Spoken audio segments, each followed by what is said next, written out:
In this video, I'm gonna give you the secrets so you can actually bring more of your potential to the surface so you can be the man that you need to be to accomplish your goals and your desire. The average person I see on the street, like almost everyone I see, I feel like they're kind of like an iceberg. It's maybe kind of broke, kind of out overweight, and that's the average person. The average American statistically is 17 pounds overweight and has less than $1,000 in the bank account. Fat losers. And so even when I see one of these fat losers, I know that deep inside they have so much potential if they can just bring it to the surface, but they're not doing it. I'm gonna show you how you can bring that potential to the surface. It's 3 parts to this. The first thing we have to have, it sounds pretty basic, but first thing you gotta have like really clear goals.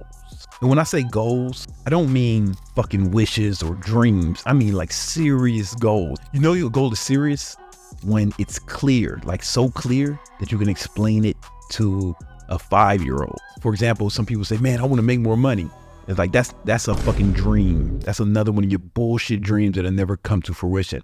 But if you say, hey, I want to make $100,000 a year. Okay, now we can look at it. It's very clear. We can see if you accomplish that or not. It's binary. It's got to be clear, and it has to have a deadline on it, right? It has to be super clear that a child can understand it, and it has to have a deadline. So it has to be a real clear goal. Let's put that in, clear goals. There's 2 parts of everything we're going to talk about here. There's the inner game, the mental side of it. And then there's the outer game, shit you have to do in the physical world. And they're both important. Right? So when you have your clear goals in the real world, you have to have detailed plan. And this detailed plan has to have different steps and deadlines for every step. That's how you know your plan is detailed. You map out every step of your plan, and then you have a deadline for every step. And if you want to take it to the next level, you're really serious. You want to put every step in your calendar.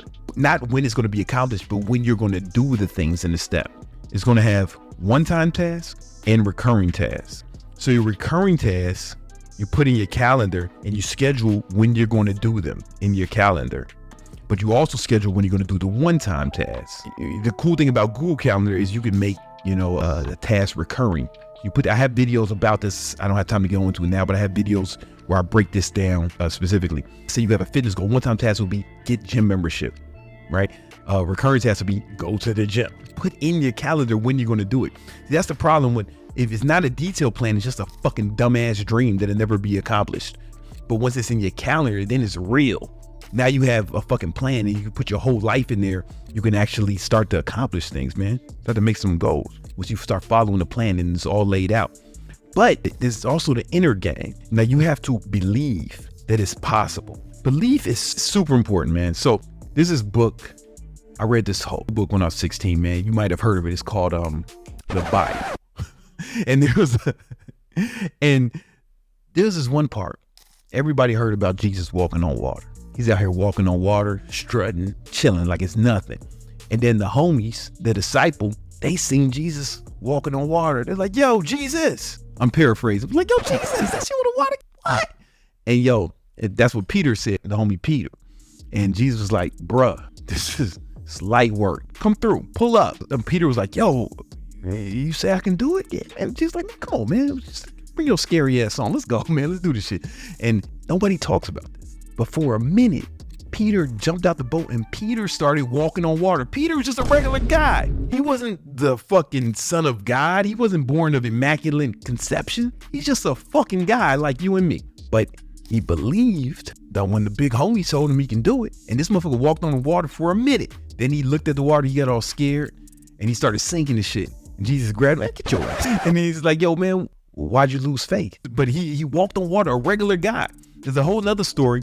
Jesus was out here healing people. They had sickness. Jesus was coming through healing people. And this one dude, he had leprosy. This leper ran up on Jesus like, yo, Jesus. Fucked up. So Jesus looked at him and said, yo, you believe I can do this? And Jesus like, oh, for sure. You did just, I'm paraphrasing. And Jesus said, all right, you healed. And he said, hey, look here. Jesus told him, look here. Don't tell nobody I did this. He told him, don't tell them, because he didn't want them Jesus didn't want other people's doubt to creep into his mind, because he believed. Jesus confirmed that he believed, but he didn't want other people's doubt to come into his mind. This is why you don't tell people your goals. I don't tell people what I'm doing unless they're involved in it. Like Nima knows my goals as far as like, you know, the social media shit is concerned, but nobody else knows what we're trying to do, right? I don't tell nobody what I'm trying to do because I don't want their doubt to creep into my head. Because listen, if 10 years ago I told motherfuckers that I'd be a goddamn multi-millionaire living in a penthouse in Miami, have another fucking penthouse in New York, you know what I'm saying, 1 million fucking YouTube subscribers, there'd be no reason for them to believe like, yeah, all right, motherfucker. Yeah, still making those videos. There would be no benefit of me telling motherfuckers this shit. You know what I'm saying? And yeah, I remember I read in Malcolm X's book, he said, never tell people your goals. Because if you fail, nobody knows. And then if you accomplish it, it looks cooler. Like you just did this shit, you know? But anyway, Jesus told that motherfucker not to tell nobody. He was like, cool. Then the disciples, it was like, yo, Jesus, that shit was cold as hell, man. Can we do some of that? He was like, for sure. Y'all should go out and start healing people, man. It's nothing, man. Do this shit all day. That's what we do. We the disciples. They went out trying to heal people. Peter, Paul, all the homies, they went out trying to heal people. They came back and it was like, yo, Jesus, fam, we couldn't heal nobody. The fuck? And Jesus, he says, because you don't believe. You don't have enough faith. If you had the faith of a mustard seed, you'd be able to move mountains. You know what I'm saying? Like you got to believe it's possible. Otherwise, you might not even try. So in order to increase belief, one thing you have to do is like really program your mind for success, right? You need to only be thinking about ways to ball, ways to success, and you need to be around people who are doing it. Because once you're around people who are doing it, you'll start to believe too. Kind of like when Peter saw fucking Jesus walking on water, he's like, oh shit. And Peter, a regular fucking guy, walked on water for a second, you know what I'm saying? Till he got all scared, soft. He got scared like a little punk, you know what I'm saying? But like once you get around people who are doing it, you start to believe. I remember when I first met Elliot Host, it was right after he got 1 million subscribers on YouTube. And I had a small YouTube channel at the time, but I was like, oh shit, man, it's possible. It's possible. Like I can do this shit, you know what I'm saying? When I was around them. So you got to get around people, you got to get proximity to increase belief. You need to find examples of people who are doing or have done shit that you want to do. Because if they can do it, you can do it, man. I'm telling you, if they can do it, you can do it. However, there's more to it. They probably had a fucking real plan too. I'm not telling you that you're going to be magic just because you believe. But if you believe, then you'll execute the plan. Because if you don't believe, you might not even try. Like if I didn't see Elliot Host get 1 million subscribers, I might not have tried. The same way if Paul didn't see Jesus walking on water like a pimp, he wouldn't even tried, you know what I'm saying? He ain't see Jesus walk it like he talk it, you know what I'm saying? Then he ain't see Jesus walk it out, then you gotta take action, you know what I'm saying? Now, here's the thing about action. In the outer world, I kind of touched on this before, but you gotta put it in your calendar. You gotta plan it. You gotta plan your whole life in your calendar. Like everything has to be done in your calendar because there's only so many hours each day. Every day I wake up at 4:30 and I'm like, fuck man, I only got like fucking 18 hours where I gotta go back to sleep. I gotta squeeze as much fucking juice out of today as possible. So you gotta plan everything in your calendar. So I plan my fucking meal, shower. Like I'm really living like in a real regimented in my calendar. I showed you YouTube before, but it probably bears repeating. I got everything in here like kind of laid out when I'm going to sleep. 10 to 4. You know, I got some stuff I got to practice. And, you know, I got other shit I got to do. I got to shower here, blah, blah, blah. Sales team meeting, blah, blah, blah, blah, blah. You know, then I got I got everything. There's not very much white space in here. And I plan out time with my girl. I plan out everything because I want to squeeze as much life out of each day. There's 168 hours in every week. And you can get so much more done if you fucking plan it. I'm telling you, you can get way more done, but you're not fucking planning it. I can look at your calendar, I can tell your future. I can look at your calendar and I can tell your future. You look at mine, what you gonna see? Balling, shot calling, stunning, flexing, getting money, making moves. That's all I do, baby. You know what I'm saying? You look at my shit, you know I'm gonna be working out every day, multiple times a day. I know how much sleep I'm gonna get. I know how much time I'm spending with my girl. I know how much time I'm spending with my son. I know how much time I'm spending with the homies. You know what I'm saying? You know, doing recreational shit. I even plan my recreation. Like everything is choreographed. Like it sounds restrictive to a lot of people, but it gives you freedom because you get to do more because you're making a better use of the time and shit is planned accordingly. It brings your life to life, right? And it breathes life into your existence because most of you motherfuckers are living, but you're not alive because you're just going through time. You're just spending time on shit, but you're not fucking utilizing time to your advantage. It's a tool that needs to be used and harnessed And once you harness the fucking power of time, you get way more done in way less time. I have whole videos on about how to schedule shit in the calendar. Make sure you check that out. That's the outer game. But the inner game is you got to have standards, because everybody can have a plan or shit they want to do, but you don't get what you want. You get what you have to have. You won't rise to your ambition. You're going to fall to your standard. So when you put the shit in your calendar, it's like, no, I'm going to do this no matter what. You know what I'm saying? I'm not out here fucking around. And once you've made your plan and you put it in your calendar, it has to be a standard. It's like, no, I'm doing this shit no matter what. Oh, I don't feel like it. I don't have motivation. If it's a standard, you do it. Because you do some shit you don't feel like it because it's a standard. Sometimes you don't feel like cooking dinner for your kids, but you got to feed your kids every day. You're not out here feeding your kids sometimes, or when you feel like it. You go to jail for that shit. They take them kids away from you, man. You're not walking your dog when you feel like it. You'll have fucking shit all over your apartment, man. It might be raining, it may be cold. You still got to walk that dog if you don't want a fucking carpet full of shit. And because you ain't walking them, that ain't the dog's fault. That's your fault. Hey, if you don't accomplish your goals because you didn't feel like it, that ain't fucking life's fault. That's your fault. You got to feed, just like you feed your kids every day, it's got to be a standard that you feed your goals every day. You feed your ambitions every day. You know what I'm saying? It's got to be a standard, not a good idea. You will not rise to your ambitions. You will fall to your standards. You have to make it a standard. In a way, one way to really do that is, you know, the list of hate and the list of great.